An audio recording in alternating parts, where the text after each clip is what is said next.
Bienvenue sur Lucien et Rébus, la chaîne qui explore les questions que tout le monde se pose et celles qu'on préfère éviter. Aujourd'hui, on plonge dans un sujet brûlant, dérangeant et inquiétant, le déclin de l'Occident. Certains disent que ce n'est qu'un mythe, d'autres parlent d'une chute inévitable, d'une agonie que personne ne veut voir.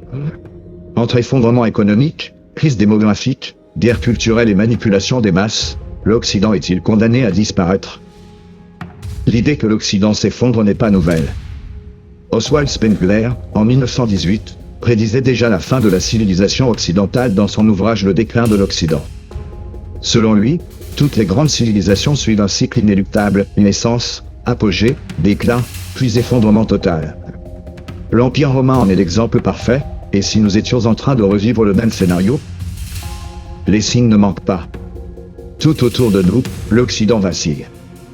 Certains dénoncent la montée d'un monde sans repère, où tout devient flou, identité, valeurs, tradition. Sommes-nous en train de sombrer lentement, sans même nous en rendre compte? Les pays occidentaux ne font plus d'enfants. Le taux de natalité est en chute libre. Des populations vieillissantes, des villes qui se vident. Une immigration massive, parfois vue comme une solution, mais qui accentue les tensions identitaires et culturelles. La désindustrialisation frappe l'Occident de plein fouet, usines fermées, emplois délocalisés. Une dette colossale qui ne cesse d'augmenter. Chaque pays vit à crédit, sans plan de sauvetage viable. Une élite financière qui s'enrichit pendant que la classe moyenne s'effondre, créant une fracture sociale explosive. Émeutes, tensions raciales, divisions politiques extrêmes. L'Occident semble au bord de l'implosion. Des gouvernements fragilisés, incapables d'apporter des solutions concrètes.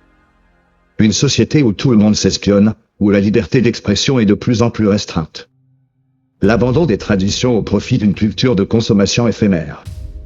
L'obsession du divertissement et de la superficialité, télé-réalité, réseaux sociaux, influenceurs vidant le cerveau des jeunes. Une jeunesse sans repère, incapable de construire l'avenir. Pendant que l'Occident s'enfonce, d'autres pays prennent le relais, la Chine, la Russie, des nations qui investissent massivement dans la technologie et l'armée. L'Occident devient dépendant, fragilisé, impuissant face à ces nouvelles forces dominantes. Certains avancent l'idée d'un effondrement voulu, planifié. Une destruction progressive des structures de la société occidentale pour mieux la remodeler. Contrôle des populations, censure, surveillance généralisée. Des crises organisées pour justifier toujours plus de contrôle. Des valeurs délibérément détruites, une population formatée à la docilité. La montée d'idéologies qui fragmentent la société, créant toujours plus de tensions internes. Un matraquage médiatique qui empêche toute réflexion critique. L'Occident a perdu le contrôle de sa propre innovation. Nos données personnelles sont entre les mains de grandes entreprises qui façonnent notre manière de penser. Des intelligences artificielles qui commencent à remplacer l'humain dans de nombreux domaines. Alors, faut-il s'attendre au pire? 3 scénarios sont envisageables. Un effondrement brutal et irréversible. Crise économique en cascade. Guerre civile dans certains pays.